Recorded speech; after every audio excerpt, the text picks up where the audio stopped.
সিরাতুন নবীর এই অবিচ্ছেদ্য অংশকে বাস্তবায়ন করার জন্য ওলামায়ে উম্মতের নেতৃত্বে হক্কানি সিয়াসি দলগুলো, রাজনৈতিক দলগুলো কাজ করে যাচ্ছে। এটা ইসলামের বড় একটা গুরুত্বপূর্ণ জায়গা। এটা ইসলামের গুরুত্বপূর্ণ একটা জায়গা। আমাদেরকে মনে রাখতে হবে, আমাদের তাকসিমে কারের মাধ্যমে, কর্মবন্ধনের মাধ্যমে তালিমে হিকমত তিনটে জায়গায় ভাগ হয়েছে। একটা পর্ব এভাবে দাওয়াতুল হকের মাধ্যমে বাস্তবায়িত হচ্ছে, আরেকটা পর্ব দাওয়াত এবং তাবলীগের চলতা ফিরতা মাদ্রাসার মাধ্যমে বাস্তবায়িত হচ্ছে, প্র্যাকটিক্যাল মাদ্রাসার মাধ্যমে বাস্তবায়িত হচ্ছে। আর আরেকটা উল্লেখযোগ্য পর্ব বাস্তবায়নের জন্য রাজপথে আন্দোলন করা হয়, রাজনীতির মেহনত করা হয়। এটাকেও হক্কানি উলামায়ে কেরাম বিরাসতে নবুয়্বতের জিম্মাদারি হিসেবে, নবুয়্বতের উত্তরাধিকারের দায়িত্ব হিসেবে তারা পালন করে থাকে। কথা বলে থাকবে। কয়টা গেল? থাকলো কয়টা? ওই যাক্কিহিম, সর্বশেষ হলো তাজকিয়া করবে। আমি শুরুতে একটা কথা বলেছিলাম, চারটা কাজের সেন্টার পয়েন্ট হলো কোরআন। তাজকিয়ার সেন্টার জায়গা, মূল জায়গা হলো কোরআন। তাজকিয়ার অর্থ কি? তাজকিয়ার নানা অনেক লম্বা এবং দীর্ঘ আলোচনা রয়েছে। আত্মশুদ্ধি দীর্ঘ একটা অধ্যায় ইসলামের, তবে আত্মশুদ্ধি সবচেয়ে সংক্ষিপ্ত অথচ মৌলিক কথা হলো এই যে আল্লাহ রাসূল কোরআনের তেলাওয়াত করেছেন, তালিমে কিতাবের মাধ্যমে কোরআনের অর্থ বুঝিয়েছেন, তালিমে হিকমতের মাধ্যমে সেটাকে কর্মে পরিণত করেছেন, বাস্তবায়িত করেছেন। এখানে আল্লাহ নবীর দায়িত্ব ক্ষান্ত হয় নাই। সর্বশেষ দায়িত্ব হলো তাজকিয়া করেছেন। তাজকিয়ার অর্থ হলো যে কোরআন তুমি তেলাওয়াত করলা, তারপর তালিমের মাধ্যমে যে কোরআনের অর্থ তুমি ব্যাখ্যা তুমি বুঝলা, তালিমে হিকমতের মাধ্যমে যে কোরআনের এক একটা বিধান তুমি তোমার জীবনে বাস্তবায়ন করলা, তোমার দেহের উপর বাস্তবায়ন করলা। সর্বশেষ হলো তাজকিয়া।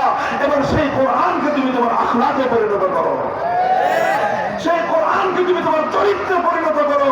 শুধু কর্মে নয়, শুধু বাস্তবে নয়, শুধুমাত্র জমিনে নয়, শুধুমাত্র দেহের আরকান অর্থাৎ নিজের দেহের অঙ্গ প্রত্যঙ্গের মধ্যে নয়, বরং অঙ্গ প্রত্যঙ্গের মধ্যে বাস্তবায়ন করা। এটা হলো তালিমে হিকমত। অঙ্গ প্রত্যঙ্গের মধ্যে বাস্তবায়ন করা, এটা হলো তালিমে হিকমত। জমিনের মধ্যে কোরআনের বিধান কায়েম করা, এটা হলো তালিমে হিকমত।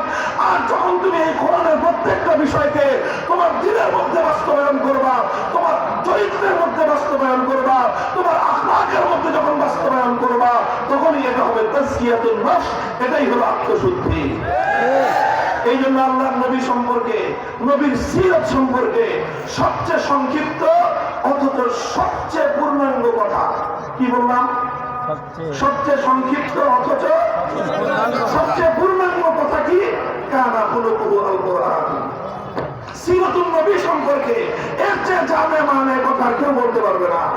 সিরাতুন নবী, আমার নবীর সিরাত কেমন ছিল, আমার নবীর আখলাক কেমন ছিল, আমার নবীর চরিত্র মাধুর্য কেমন ছিল, আল্লাহর নবীর চরিত্র সম্পর্কে এর চেয়ে সংক্ষিপ্ত ভাবে, পূর্ণাঙ্গ ভাবে আর কিছু বলা সম্ভব নয়।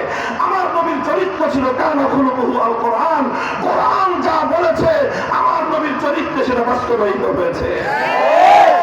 এই কাজ হক্কানি মাশায়েখ ইজম বিভিন্ন খানকাহি মেহনতের মাধ্যমে জাতির মধ্যে সচল রেখেছেন। কথা বলেন ঠিক না বেশি? এই মিয়া, আলেম ছাড়া তেলাওয়াতে কিতাব হবে না, আলেম ছাড়া তালিমে কিতাব হবে না, আলেম ছাড়া তালিমে হিকমত হবে না, আলেম ছাড়া তাজকিয়া হবে না। সেই আলেম ছাড়া ইসলাম চলে কিভাবে?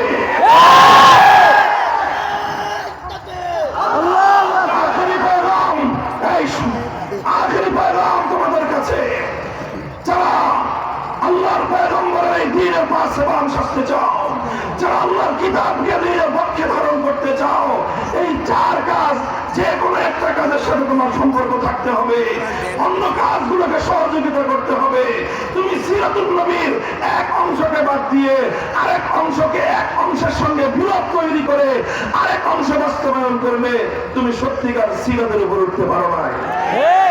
এই জন্য আসো, আমাদের কাজ হবে তেলাওয়াতে কিতাব জমিনের মধ্যে কোরআনের তেলাওয়াতের গুঞ্জরণ দিয়ে সমস্ত জাহিলিয়াতের ভিতগুলোকে কম্পিত করে তুলব। কোরআনের তালিম ঘরে ঘরে ছড়িয়ে দিয়ে ঘরগুলো থেকে জাহিলিয়াতের অন্ধকার দূর করব। তালিমে হিকমতের প্রত্যেকটা মেহনত যেন সমাজে চালু থাকে। যেই মেহনত নিয়ে ষড়যন্ত্র হবে সম্মিলিতভাবে সেই ষড়যন্ত্রের মোকাবেলা করব। তাজকিয়ার মাধ্যমে একটা কোরআনী আখলাক গঠন করে ইনশাআল্লাহ আমরা সিরাতুন নবীকে নিজেদের জীবনে